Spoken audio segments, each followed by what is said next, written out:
Bom dia, são 8 horas e 15 minutos, quinta-feira, 27 de fevereiro.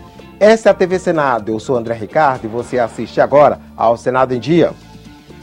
Senado aprova projeto que dificulta fechamento de escolas rurais. Destruição de drogas apreendidas pela polícia pode ficar mais rápida.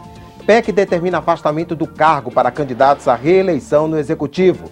Comissão de Relações Exteriores debate esta manhã compra de caças pelo governo brasileiro. E proposta da dívida de estados e municípios com a União volta para análise da Comissão de Constituição e Justiça.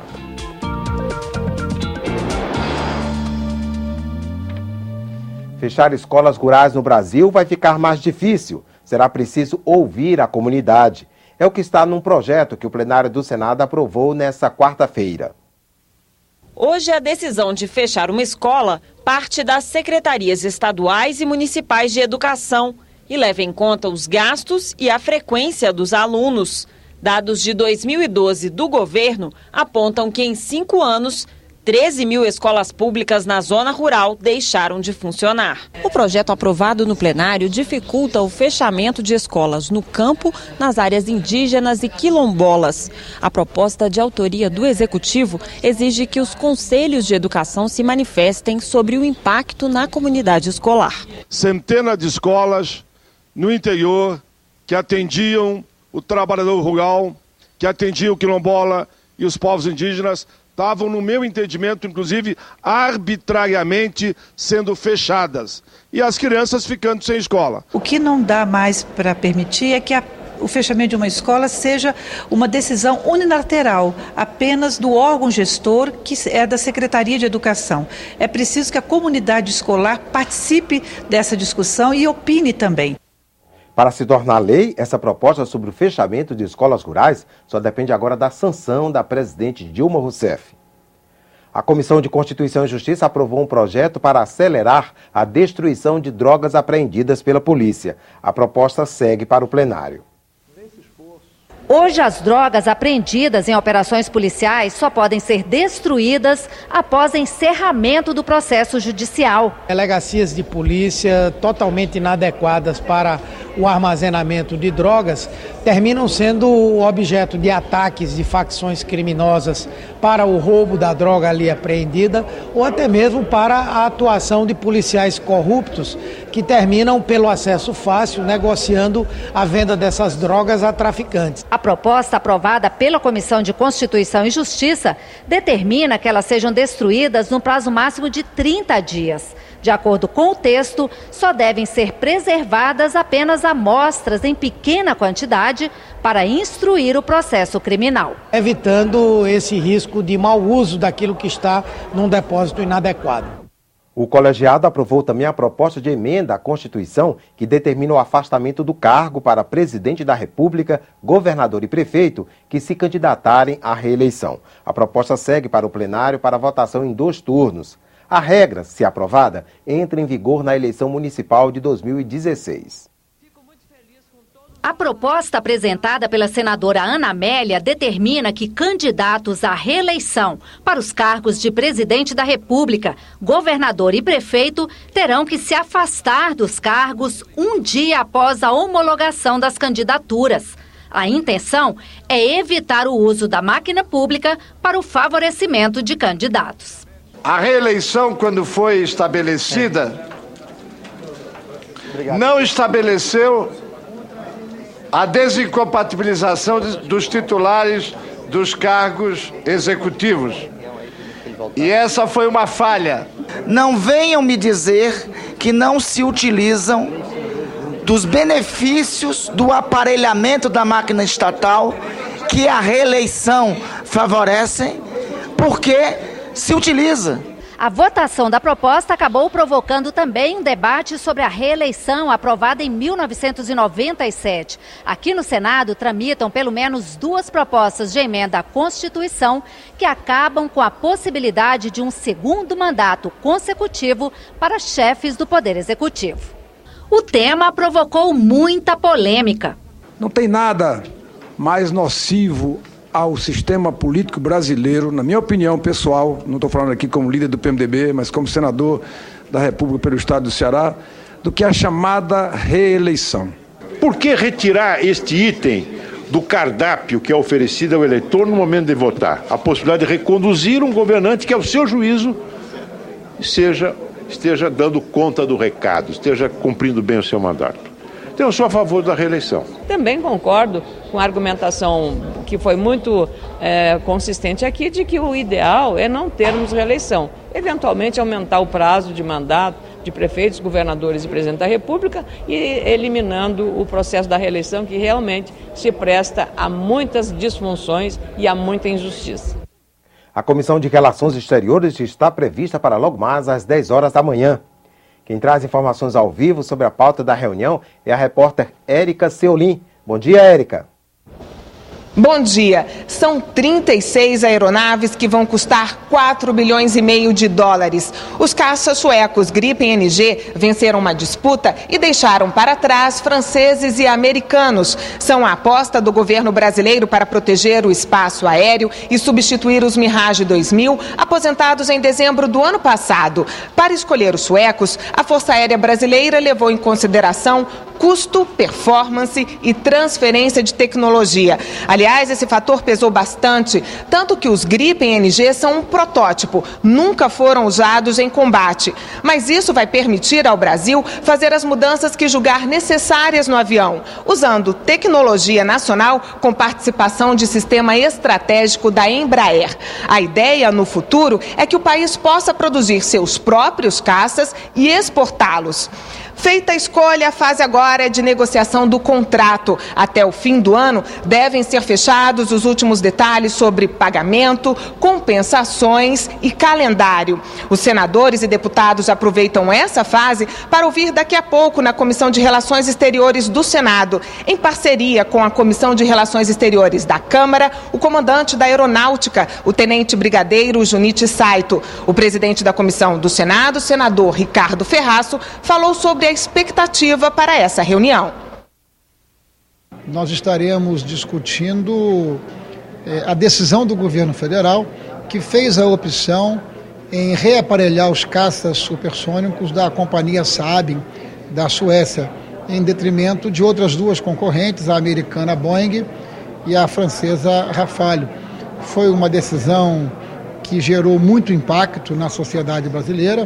Em função da escolha que o governo fez, nós estaremos recebendo o comandante da Aeronáutica, o brigadeiro Saito, para que ele possa falar dos fundamentos que moveram e que levaram o governo federal a tomar essa decisão, até porque uma das mais importantes preocupações que temos é saber se efetivamente está garantido o acesso ao código-fonte, ou seja, se nós teremos domínio tecnológico da construção de todas as etapas de um equipamento como esse, o que dará condição ao Brasil, no futuro, de construir os seus equipamentos. Bem, e lembrando, um sistema já adotado pela Comissão de Relações Exteriores, essa audiência pública é aberta à participação do público pelo portal E-Cidadania. Você que assiste à TV Senado vai poder mandar perguntas e sugestões a senadores, deputados e para o comandante da Aeronáutica, o tenente brigadeiro Junichi Saito. André. Obrigado. A Comissão de Agricultura faz uma audiência sobre os apagões ocorridos em fevereiro. Os senadores querem avaliar os impactos da instabilidade do sistema energético na produção agrícola. Estão convidados para esta audiência pública representantes do Ministério das Minas e Energia, da Agência Nacional de Energia Elétrica, da Eletronorte e do setor agropecuário. O ministro das Minas e Energia, Edson Lobão, garante que o risco de desabastecimento é mínimo e que até o final de 2014, de 6 a 8 mil megawatts devem entrar no sistema elétrico para garantir o abastecimento. Ainda assim, a instabilidade no sistema já causou prejuízos. De acordo com a senadora Ana Amélia, os setores agroindustriais mais prejudicados foram a produção de aves e leite. Queimam transformadores, equipamentos de refrigeração de leite, ou de frutas, ou de outros produtos que o agricultor ou o produtor rural armazena. Além do prejuízo, a questão da continuidade. Você perde o leite e estraga dentro de uma refrigeração e algumas que são mais mecanizadas, como, por exemplo, a questão da produção do próprio leite, é uma situação muito séria que aumenta os custos para a agricultura. E a Comissão de Direitos Humanos faz audiência pública daqui a pouco às 9 horas. Senadores e convidados debatem o tema violação dos direitos humanos e conquistas dos militares, o realinhamento dos cargos e os salários das Forças Armadas. Trabalhadores aposentados e pensionistas podem deixar de pagar o IOF, o Imposto sobre Operações Financeiras, quando recorrerem ao empréstimo consignado. A proposta foi aprovada ontem na Comissão de Assuntos Sociais. O projeto beneficia, segundo o autor da proposta, principalmente os trabalhadores de baixa renda. Empréstimos consignados têm juros mais baixos por apresentarem um risco menor, já que o desconto das parcelas acontece diretamente sobre a folha de pagamento. A renúncia tributária prevista seria de mais de 2,5 bilhões de reais. A matéria segue agora para a Comissão de Assuntos Econômicos. A melhor coisa para o setor bancário é o tal do empréstimo consignado. Como não tem risco nenhum, não tem por que pagar IOF, e me parece que todos aqui na Comissão de Assuntos Sociais entenderam e por isso o projeto foi aprovado por unanimidade. O prefeito do Rio de Janeiro, Eduardo Paes, defendeu ontem no Senado a aprovação rápida do projeto sobre a dívida dos estados e municípios com a União. A cidade deve quase 7 bilhões e 800 milhões de reais. Mas a renegociação da dívida chegou num ponto que você cobra uma taxa de juros absurda, né? Que o banco privado não faz, que o agiota na esquina não faz. O governo mandou o projeto para cá, negociou com os entes da federação, negociou na Câmara, negociou no Senado. Sabe? Então, vamos negociar, continuamos negociando. Agora tem que tomar uma decisão, não pode ficar nessa história. Vota, não vota, vota, não vota, vamos decidir. Esse projeto da dívida voltou do plenário para a Comissão de Constituição e Justiça a pedido do governo. O texto só deve ser votado no mês que vem. Ontem, o relator da matéria leu o novo parecer. Ele rejeitou as 3 emendas que haviam sido apresentadas no plenário. Pela proposta, as dívidas de estados e municípios com a União serão corrigidas pelo IPCA mais 4% de juros ao ano, e não mais pela variação do IGPDI, mais juros de 6% a 9%. Ao rejeitar as emendas, o objetivo do senador Luiz Henrique é garantir que o texto não volte para a Câmara dos Deputados. Eu acabei de ler um documento subscrito por todos os secretários da Fazenda, pedindo que nós aprovemos sem emenda o projeto para que ele não volte à Câmara e não tenha o seu processo de deliberação procrastinado. Segundo o presidente da comissão, senador Vital do Rego, a análise da matéria vai ser no dia 12 de março, graças a um acordo entre os líderes. Decisão criticada por alguns senadores. Esse projeto não sendo votado, o desgaste da candidatura da presidência da República vai ser muito grande. Eu não vim aqui com o voto dos senadores do Paraná para aceitar orientações de liderança que se quer discutir com as suas bancadas. Eu acho que nós temos que botar em votação isso de uma vez por todas. O Senado vai ter um calendário especial de votações neste ano. Numa reunião esta semana com o presidente Renan Calheiros, ficou decidido que cada colegiado vai apresentar uma lista de matérias prioritárias. Ontem, a Comissão de Direitos Humanos anunciou os temas mais importantes de 2014. A senadora Ana Rita destacou entre as propostas que estão prontas para serem votadas pela comissão, as que são consideradas prioridade. A ideia é aprová-las ainda em 2014, ano de Copa e eleições. A lista foi entregue ao presidente do Senado nesta terça-feira. Nós apresentamos 4 projetos prioritários, entre eles o de autoria do senador Humberto Costa, que assegura às mulheres que são vítimas de violência um benefício assistencial. Um outro projeto prioritário é de autoria do senador Sérgio Souza, que define que nas cooperativas de táxi, pelo menos 5% da frota sejam destinados para pessoas com deficiência e possibilitando assim a mobilidade dessas pessoas. Um outro projeto também que apresentamos, de autoria da senadora Ângela Portela, é que assegura que nas unidades habitacionais, pelo menos 3% dessas unidades possam contemplar as pessoas com deficiência e pessoas idosas, que também têm dificuldade de mobilidade.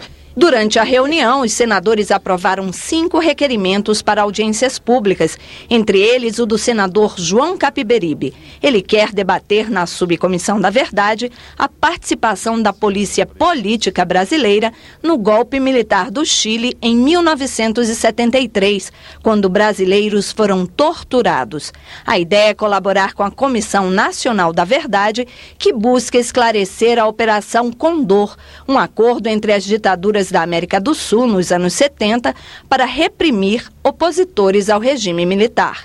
Os estrangeiros que estavam no Chile sofreram uma perseguição feroz. E entre eles, os brasileiros, e entre os brasileiros eu me incluo. Eu escapei porque fui para um campo de refugiados das Nações Unidas. Mas outros brasileiros terminaram no Estádio Nacional, que além de serem torturados pelos militares chilenos, foram torturados pelos militares brasileiros que apoiavam o golpe de Pinochet.